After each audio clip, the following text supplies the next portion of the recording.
بسم الله والصلاة والسلام على رسول الله. أهلا بيكم.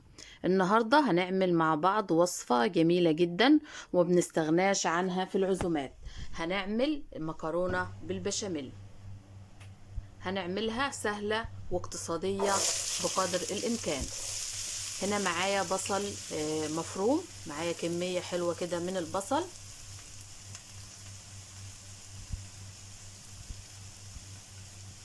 هنشوح البصل مع السمنة تشويحة خفيفة. انا مش عايزة البصل ياخد لون معانا بمجرد ما البصل يدبل.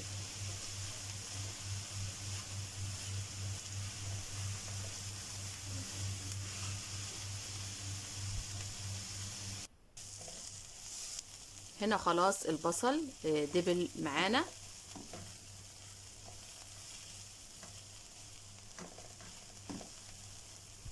معايا ربع كيلو من اللحمة المفرومة، بقلبهم كده مع البصل كويس جدا.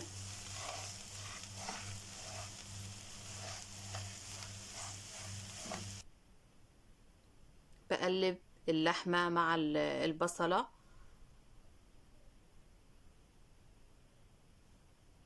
لحد ما اللحمة لونها يتغير معانا. خلاص كده قلبنا اللحمة مع البصل. هضيف الملح وفلفل اسود، وبكده اللحمة او عصاج اللحمة يكون جاهز معانا. لو حابة تضيفي صلصة او طماطم براحتك. خلاص ضفنا الفلفل الاسود والملح. دلوقتي هنيجي للبشاميل. معايا نص كوباية من الدقيق، عليهم معلقتين كبار من النشا، وبقلبهم مع بعض كويس جدا على البارد في الاول.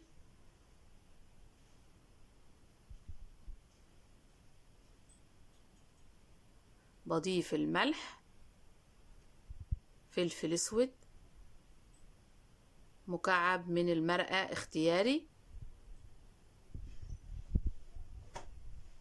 وهنرفع الحلة على النار وبنقلب الصوص البشاميل لحد ما يتقل معانا.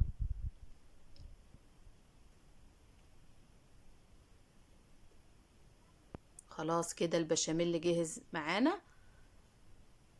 هنضيف إضافة أخيرة، معانا معلقة من السمنة البلدي بنقلبها مع البشاميل، بتدي طعم جميل للبشاميل.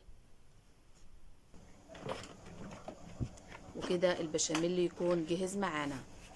فاضل سلق المكرونة. هنا معانا مية بتغلي، بضيف الملح وبنسلق المكرونة. معانا كيلو من المكرونة، مكرونة قلم. بنسلق المكرونة نص سلقة علشان لسه هتستوي معانا مع صوص البشاميل في الفرن.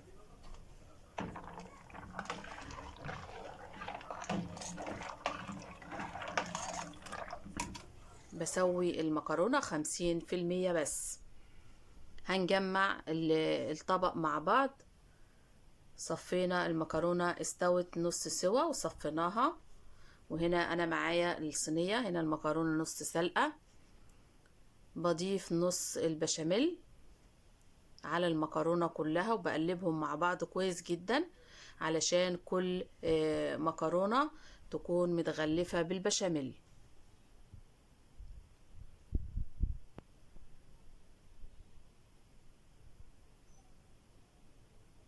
هنا معايا الصينية انا دهناها بسمنة ومغلفاها بالبقسماط. بضيف نص المكرونة في الصينية وبسويها كويس، وبعدين بنضيف اللحمة وبنوزعها كويس كده على الصينية كلها.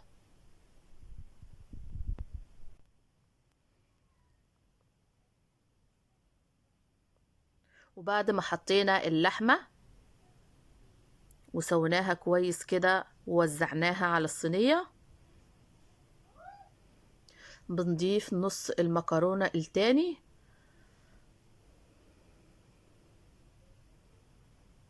وبنوزعه هو كمان كويس جدا. وبعدين نضيف البشاميل اللي سبناه في الاول وبنوزعه على الصينية. لو حابة تضيفي جبنة ده اختياري، بس احنا عايزينها اقتصادية بقدر الامكان. وطعمها بيكون جميل جدا. ومعلقة السمنة اللي حطيناها على البشاميل بيخلي طعم البشاميل جميل، وبيدي للمكرونة بعد ما تستوي معانا بيخلي وشها احمر من فوق كده وجميل. لو حابة تضيفي اي حاجة تانية ده اختياري.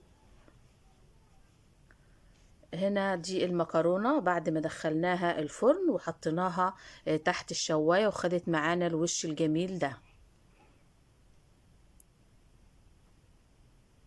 ودي كانت وصفة النهاردة، بتمنى تكون عجبتكم، وبألف هنا.